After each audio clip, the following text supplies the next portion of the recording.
বলছি দাদা, রাজ্য সরকার ইতিমধ্যে যুব ভাতা বলে ঘোষণা করেছে এবং সেখানে প্রচুর যুবকেরা তারা গিয়ে লাইন দিচ্ছেন। এমনকি যারা ডাক্তারি পড়াশোনা করেছে, যারা ইঞ্জিনিয়ারিং পড়াশোনা করেছে, এই ধরনের ছেলেমেয়েরাও সেই লাইনে গিয়ে দাঁড়াচ্ছেন। কি বলবেন এই নিয়ে? নমস্কার, আমি আনোয়ারুল কাজী। আমার বাড়িপুর থানার অন্তর্গত বেলেগাছি অঞ্চলে বাড়ি। আমি রাজ্যের সংখ্যালঘু সেলের প্রাক্তন ভাইস প্রেসিডেন্ট।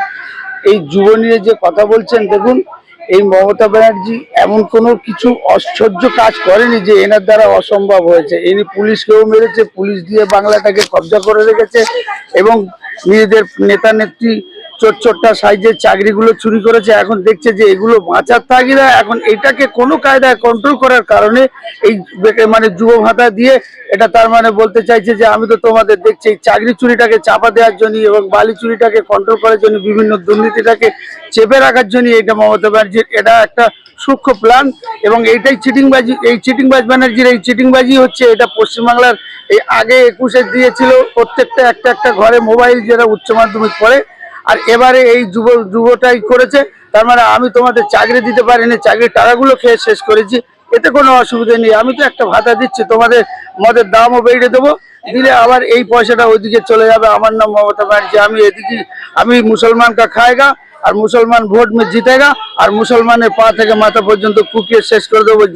যে সরকার একজন মুসলমানদের কবর থেকে তুলে এনে যদি বিচক্ষণ করে, আনিস খানকে কবর থেকে তুলে এনে তার যদি ইন্সপেকশন করা হয়, এ সরকার মুসলমানের বলা আমাদের একদম গর্ধপেট থেকে আরো খারাপ হবে।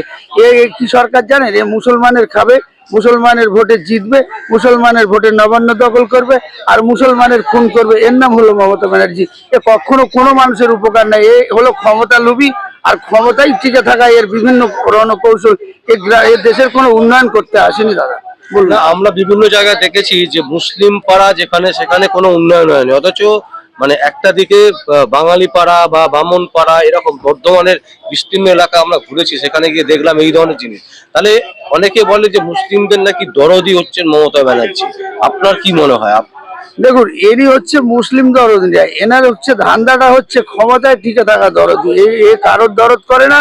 যেখানে মুসলমান আছে সেখানে মুসলমানদের লাইলেতে রেখেছে, মুসলমানদের করে রেখেছে দুধের গাই, আর হিন্দু লোকের করে দিয়েছে হোতল কুতকুত। তার হিন্দুদের করেছে শুয়োর আর মুসলমানদের করেছে গরু। ইনি যদি এত মুসলমান দরদি হবে, ইনি বিরোধীদের বলে কুত্তা। ইনি কি ধরনের রাজনীতিবিদ একবার ভাবুন। বলছে হাতি চালে হাজার আর কুত্তা ভোগে বাজার। তার কি বোঝা গেল? যে আমরা যারা বিরোধী রাজনীতি করি আমরা মমতার চোখে কুত্তা। 2026-এ তোমাকে আমরা প্রার্থন করব, তারপর আমরা পশ্চিমবাংলার মাটিতে প্রার্থন করেই তোমার দেখাবো আমরা বিরোধীরা কুত্তা কি আমরা মানুষ। আর কে সেদিন ছুটবে, আর কে সেদিন থাকবে, আর কে সেদিন থাকবে না, আর সামান্য কটা দিন বাদেই আপনারা প্রমাণ পেয়ে যাবেন যে এনার পাপের ঘোড়া পূর্ণ হয়ে গেছে। ইনি ছিদ্র নৌকানে মহাসাগর পাড়ি দিতে চাইছে, তাই মানুষের খুন। আজকের আমাদের একটা সাংবাদিক মারা গেল, এই অরবিন্দ, তার একটা পিছনে মাটি থেকে একটা কাপড় পর্যন্ত জোটেনি।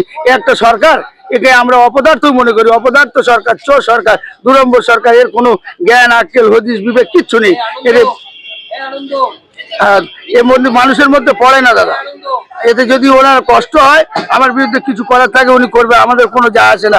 আমরা ওই রকম সরকারের পাত্তাও দিই না।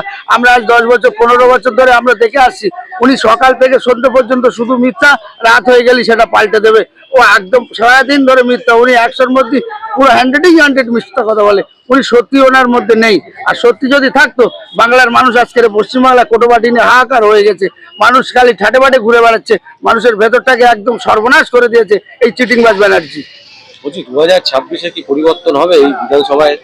বিশ্বাস করুন, আপনি একটা কথা স্পষ্টভাবেই বলে দেন, বুঝে নেন। 65% ভোট, সেই 65% ভোট একটা চায় সিপিএম, একটা চায় তৃণমূল, একটা চায় বিজেপি, একটা চায় কংগ্রেস, আর 35% ভোট মুসলমানদের। এই 30-35% ভোটের ওপরে সবাই হা করে চেয়ে আছে। এইটাকে যদি ঠিক মতন কন্ট্রোলিং করা যায়, আমার বিশ্বাস আছে যে আমরা ভারতীয় জনতা পার্টি 2026-এ ক্ষমতায় আসবো। তবে আমাদের যেই ভোটটা আছে, এই ভোটটা আমাদের সঙ্গে মুসলমানদের উপরে বিভিন্নভাবে মমতা ব্যানার্জি এটা ওটা করে নাপা ঝাপা করে এদিক ওদিক করে গোল কিতকিত খেলার মতো ব্যবহার করছে। সেই হিসেবে মুসলমানরা তো দুদুল্যমান, একটু স্বার্থের দিকে বেশি লক্ষ্য করে।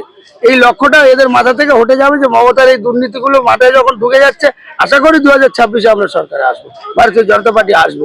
এটা একদম 100-এর মধ্যে 100।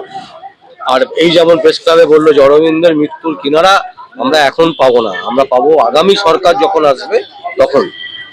আগামী সরকারের দরকার নেই, আমরা আমাদের গতিতে চলবে। অরবিন্দ নিশ্চয়ই একটা কিনারা হবে, কারণ অরবিন্দকে এরা এরা তৃণমূল পরিচালিত এই মমতা ব্যানার্জি কালীঘাট থেকে নির্দেশ আসা সত্ত্বেও অরবিন্দকে খুন করানো হয়েছে। এটা কোনো মিথ্যে কথা নয়।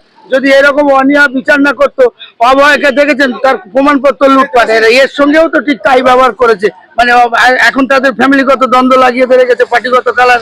অরবিন্দ ছিল আমাদের ভারতীয় জনতা পার্টির পক্ষে কাজ করতো, তাই আজকের অরবিন্দ আজকের এই মমতা ব্যানার্জির দুশ্মন। আর ওর যেটা যিনি আছেন সে ওর পক্ষে, মমতা ব্যানার্জির পক্ষে কাজ করে, তাই ওনার পক্ষে তিনি মানে গুড, আর আমাদের পক্ষে ইনি ব্যাড লাক হয়ে গেছেন।